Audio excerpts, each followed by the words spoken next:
প্রিয় ষষ্ঠ শ্রেণীর শিক্ষার্থীরা, আজকে মূলত মিনু গল্প নিয়ে এ টু জেড বিস্তারিত আলোচনা করব। তার আগে তোমাদেরকে কিছু কথা বলি। হ্যাঁ, তোমাদের শুধু মিনু গল্পে না, তোমাদের প্রত্যেকটা বইয়ের তোমরা যদি প্রত্যেকটা পেজের লাইন বাই লাইন তোমরা যদি প্রশ্ন পেতে যাও তাহলে অবশ্যই কমেন্ট করবে। তাহলে কিন্তু আমরা প্রত্যেকটা পেজ অর্থাৎ কোন পেজ, যেমন দেখা যাচ্ছে 11 বা 12 নম্বর পেজে কি কি কোশ্চেন আছে, এই প্রত্যেকটা লাইন তোমাদের আর পড়তে হবে না, তোমরা জাস্ট কমেন্ট করলে আমরা দিয়ে দিব। হ্যাঁ, তো আজকে মূলত মিনু গল্প নিয়ে কিন্তু আলোচনা করব। তো মিনু গল্পের আজকে আমরা গল্প নিয়ে আলোচনা করব না। আজকে আমরা, তোমরা যদি মনে করো যে গল্প নিয়ে আলোচনা করা উচিত তাহলে অবশ্যই কমেন্ট করো, তাহলে আমি কিন্তু তোমাদের এই গল্প নিয়ে আলোচনা করব এবং গল্পের মধ্যে কোন কোন লাইনটাতে বা কি কি প্রশ্ন পরীক্ষাতে আসার মতো এবং কি কি প্রশ্ন, কোন কোন প্রশ্ন গুরুত্বপূর্ণ, এটা নিয়েও কিন্তু আলোচনা করব। ঠিক আছে, তো আজকে মূলত আমরা শুধুমাত্র তোমাদের অনুশীলনীর মধ্যে যে প্রশ্নগুলো রয়েছে, কোথায় গেল, এটা হচ্ছে লেখক পরিচিতি। হ্যাঁ, এই যে এখানে দেখো নমুনা প্রশ্ন তোমাদের, এটা কিন্তু তোমাদেরই বই। ঠিক আছে, 2026 সালের বই।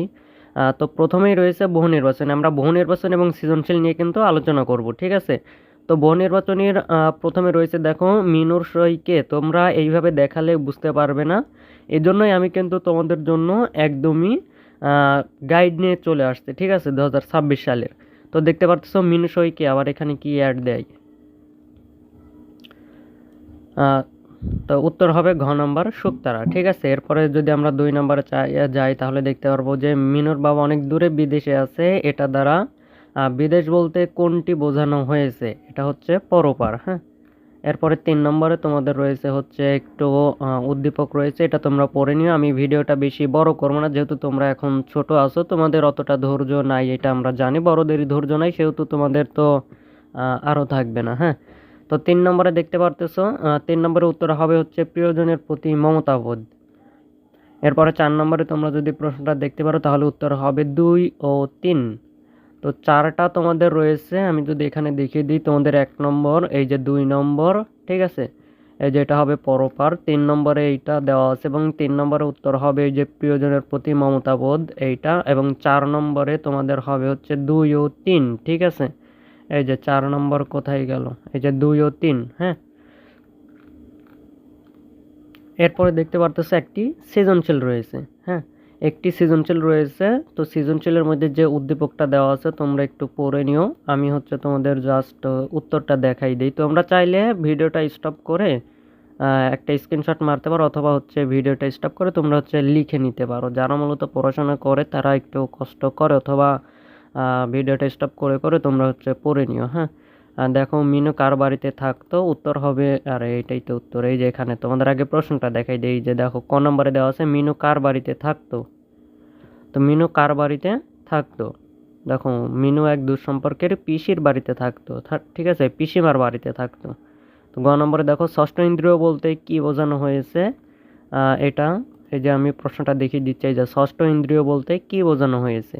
ঠিক আছে, তো উত্তর হচ্ছে এই যে এখানে ষষ্ঠ ইন্দ্রিয় বলতে চোখ, কান, নাক, জিভ ও ত্বকের বাইরে মানুষের তীক্ষ্ণ অনুভূতি শক্তিকে বোঝানো হয়েছে। ছোট মেয়ে মিনু। এরপরে দেখো এই যে এইটুকুই হচ্ছে মেন, তোমাদের যখন পরীক্ষাতে কোনো প্রশ্ন এসে থাকে তাহলে দেখবে যে হচ্ছে তোমাদের সারমর্মের মতো খ নম্বর বলো, গ নম্বর বলো, আর ঘ নম্বরে কিন্তু প্রথমেই সারমর্ম, এই যে এইটাই হচ্ছে সারমর্ম যেটাকে বলে। তোমরা যদি এইটা পড়তে পারো তাহলে কিন্তু একজন টিচার যখন খাতা দেখে তখন কিন্তু জাস্ট এই সারমর্মটাই দেখে। হ্যাঁ, মানে প্রথমে কোনটি বোঝানো হয়েছে এটা আমি গ নম্বরে দেখিয়ে দিচ্ছি, সমস্যা নেই। এই যে গ নম্বরে এখানেও আছে, দেখো এই যে কোনটার সঙ্গে সাদৃশ্য আছে সেটা উল্লেখ করে এখানে দেওয়া হয়েছে। জাস্ট এতটুকু দেখবে একজন টিচারের, পরে তুমি যদি নিচে অল্প কিছু লিখে দাও সেই গল্প সম্পর্কে, তাহলে ফুল মার্কস পেয়ে যাবে। ঠিক আছে, তো দেখতে পারতেছো যে ছোট মেয়ে মিনু বোবা ও বধির, এটা তোমরা একটু স্ক্রিনশট দিয়ে নাও। ঠিক আছে, চিৎকার করে বললে সে কথা শুনতে পায় না, ঠোঁট নড়া আর মুখের ভাব দেখেই সব বুঝতে পারে সে, মানে সে কানে শুনতে পারে না কিন্তু ঠোঁট নাড়াচাড়া করলে সে হচ্ছে একটু বুঝতে পারে। ঠিক আছে, মিনু তীক্ষ্ণ অনুভূতি শক্তি দিয়ে এমন সব জিনিস বুঝতে পারে, এমন সব জিনিস সৃষ্টি করে, সে বুঝতেও পারে এবং তৈরিও করে যা সাধারণের দ্বারা কষ্টসাধ্য, মানে সাধারণ মানুষ সেটা কি পারে না। ঠিক আছে, তার মধ্যে একটি অদ্ভুত শক্তি আছে। মিনুর এই অনুভূতি শক্তিকে ষষ্ঠ ইন্দ্রিয় হিসেবে বোঝানো হয়েছে। ঠিক আছে, আচ্ছা, এরপরে গ নম্বরে আমরা যাই। গ নম্বরে দেখো, এমন্ত অবস্থার দিক থেকে উদ্দীপকের বর্ণ ও মিনু। এখানে উদ্দীপকের বর্ণ সম্পর্কে আলোচনা করা হয়েছে, তাহলে উদ্দীপকের আমি একটু এখানেই দিয়ে দিই, এই যে, তাহলে বুঝতে পারবে।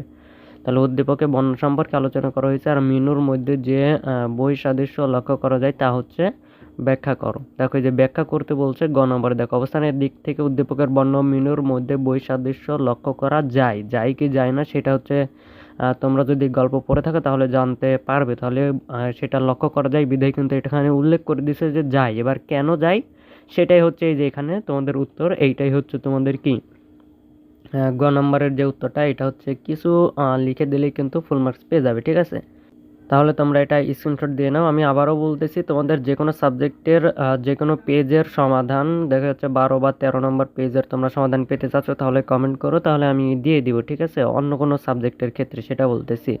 কেননা অন্য অন্য সাবজেক্টের ক্ষেত্রে অধ্যায় ভিত্তিক, যেমন দ্বিতীয় অধ্যায়ের তোমার এত পেজ বা এত পেজের মধ্যে কোন কোন প্রশ্ন আছে, এটা কিন্তু শিক্ষকরা দিয়ে দেয়। ঠিক আছে, তো তোমরা সময়ের অভাবে বা এখন তোমরা ছোট, তোমরা কিন্তু কোশ্চেনগুলো ওইভাবে বানাইতে পারো না। এই জন্য কি তোমরা কমেন্ট করলে আমি হচ্ছে যত নম্বর পেজে তোমাদের পড়াবা, আমি ধাপে ধাপে একদমই A to Z সব কিছু নিয়ে কিন্তু আলোচনা করব। ঠিক আছে, আমি এটা দ্বিতীয় অধ্যায় থেকে শুরু করবো, সমস্যা নেই। যেহেতু আজকে হচ্ছে তোমার কত তারিখ, 20 তারিখ, 20 দিন তোমরা সময় পেয়ে গেছো, হয়তো বা তোমাদের প্রথম অধ্যায় শেষ হয়ে গেছে, এই জন্য দ্বিতীয় থেকে আলোচনা করবো। আশা করি তোমরা হচ্ছে গ নম্বরটা স্ক্রিনশট দিয়ে নিয়েছো, অথবা লিখে নিয়েছো, অথবা পড়ে নিয়েছো। ঠিক আছে, তো আমরা ঘ নম্বরে দেখে আসি।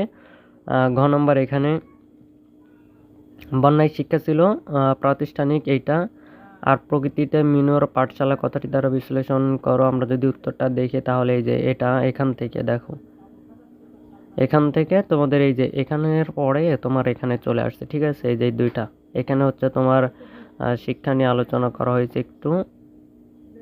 এরপরে দেখো, এখানে হচ্ছে উদ্দীপক নিয়ে আলোচনা করা হয়েছে, এবং এখানে কি মিনুর গল্প নিয়ে আলোচনা করা হয়েছে। তোমরা এই যে একটা স্ক্রিনশট দিয়ে নাও। ঠিক আছে, তো আশা করি তোমরা গ, ঘ এবং ক, খ বুঝতে পারছো। তো আর দেখি তার নিচে কোনো প্রশ্ন না। এরপরে আছে তোমাদের হচ্ছে অন্য একটি গল্প রয়েছে। তো আমরা নীল নদ নিয়ে পরে আলোচনা করবো, সমস্যা নেই। তোমাদের যদি মিনু গল্পের আর কোনো প্রশ্ন থেকে থাকে অবশ্যই জানিয়ে দিবে। ঠিক আছে, অবশ্যই কমেন্ট করবে, কেননা তোমাদের কমেন্টের ওপর ভিত্তি করেই কিন্তু আমার পরবর্তী ভিডিওটা তৈরি হবে। আশা করি বুঝতে পারছো। তো দেখা হচ্ছে নেক্সট কোনো ভিডিওতে। ততক্ষণে ভালো থাকো, সুস্থ থাকো, আল্লাহ হাফেজ।